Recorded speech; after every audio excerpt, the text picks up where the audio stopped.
ஆண்டவராக இயேசு கிறிஸ்து நாமத்திலே உங்களுக்கு என் அன்பின் வாழ்த்துக்கள். இந்த நாளுக்கான இன்றைய மன்னா பிரசங்கி புத்தகம் 11ஆம் அதிகாரம் 7வது வசனம். வெளிச்சம் இன்பமும் சூரியனை காண்பது கண்களுக்கு பிரியமுமாமே. பாருங்க, வெளிச்சம் இன்பத்தை கொடுக்கிறது. யாருமே இருளை விரும்ப மாட்டோம். வெளிச்சம் இன்பத்தை கொடுக்கிறது. அது மாத்திரமல்ல, சூரியனை காண்பது கண்களுக்கு பிரியமுமாமே. பாருங்க, சூரியனை காண்பது கண்களுக்கு பிரியமுமாமே. இந்த வேலையில 2-3 நாட்களா அதிகமான மழை, தமிழ்நாடு முழுவதும் அதிகமான மழை. இப்படிப்பட்ட சூழ்நிலையில சூரிய வெளிச்சம் உதிக்குமானால் ஆங்காங்கே இருக்கிற மழை நீர், சாலைகளில் கிரவுண்ட்ல இருக்கிற மழை நீரை, தேவையில்லாத மழை நீரை அது உறிஞ்சி போடும்.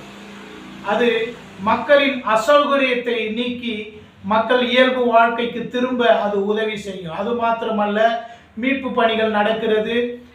அதை செய்வர்களுக்கும் அது பிரயோஜனமாய் ஆசீர்வாதமாய் இருக்கும். அல்லேலூயா, அல்லேலூயா.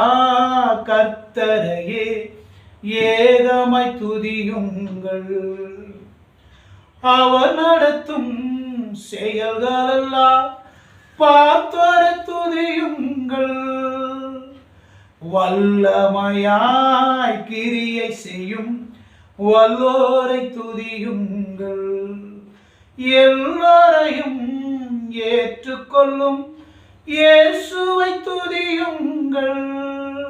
ஆண்டவரே ஸ்தோத்திரம்பா. ஆண்டவரே, இந்த 2-3 நாட்களாக பெருமழையப்பா தகப்பனே, ஆங்காங்கே மழை நீரையா ஆண்டவரே, பெருமழை, பெருவெள்ளம், பெருங்காற்றுக்கெல்லாம் விலக்கி ஆண்டவரே ஜனங்களை கிருபையா ரட்சிங்க, பாதுகாத்து கொள்ளுங்கப்பா.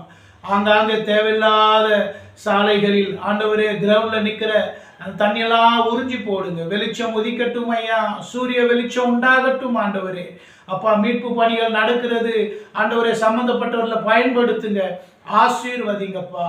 ஆண்டவரே, இயல்பு வாழ்க்கை திரும்பட்டும். ஜனங்கள் ஆண்டவரே அவரவர்களுடைய வேலைகளை செய்யட்டும் ஐயா. ஒவ்வொருவருக்கும் உதவி செய்யுங்க, ஆசீர்வதிங்கப்பா. ஸ்தோத்திரம் ஐயா, ஸ்தோத்திரம் ஐயா, ஸ்தோத்திரம் ஐயா. பிரசங்கியில சாலமோன் ஞானி சொல்வது போல, வெளிச்சம் இன்பமும் சூரியனை காண்பது கண்களுக்கு பிரியமுமாமே. இந்த வசனத்தின்படி ஆண்டவரே, எங்கள் கண்கள் ஆண்டவரே அப்பா சூரிய வெளிச்சத்தை ஆண்டவரே காணும்படியாக கர்த்தர் மன இறங்கும் ஐயா, மன இறங்கும். ஆசீர்வதிங்க இயேசு கிறிஸ்து மூலம் பிதாவே, ஆமென். கர்த்தர் தாமே நம் ஒவ்வொருவரையும் ஆசீர்வதிப்பாராக. ஆமென்.